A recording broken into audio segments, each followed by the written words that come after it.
আন্দোলন সংগ্রামে ছিল, ছাত্রদেরকে যখন গুলি করে হত্যা করা হয় তখন তারা বিভিন্ন গণভবন সহ বিভিন্ন জায়গায় বৈঠক করেছে, পরিকল্পনা করেছে, নির্দেশ দিয়েছে, তখন তারা বয়স ছিল না তাদের, তখন তাদেরকে তো তরুণ মনে হয়েছে। আর আদালত আসার পর তারা বয়স হয়ে যায়। আদালত সবসময় আসলে যেটা বলে থাকে তারা কারোর সঙ্গে জড়িত না, তারা এখন আওয়ামী লীগ করে না, আওয়ামী লীগ করতো না, তারা বয়স্ক, এই ধরনের যুক্তি তুলে ধরে এবং তারা জড়িত না। এগুলি তো তদন্তকালীন সময় এগুলি বলার কোনো কারণ নাই।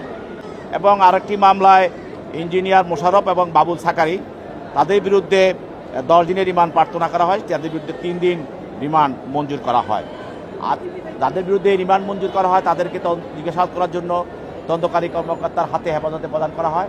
আর বাকি যাদেরকে রিমান্ড চাওয়া হয় নাই, শুধু গ্রেপ্তার দেখানো হয়, তাদেরকে CW বলে আদালত জেল হাজতে প্রেরণ করেন। আর আশেপাশে সেটা তো বলবেই।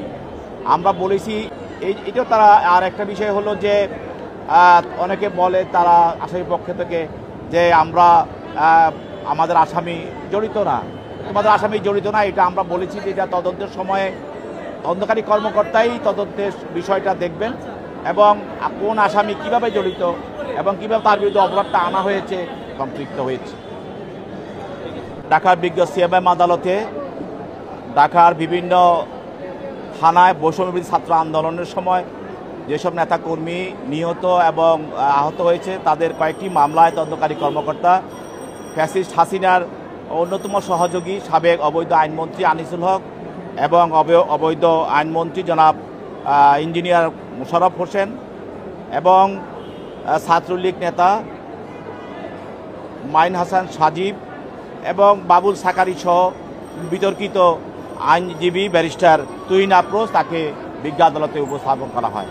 এবং বিভিন্ন মামলায় তাদেরকে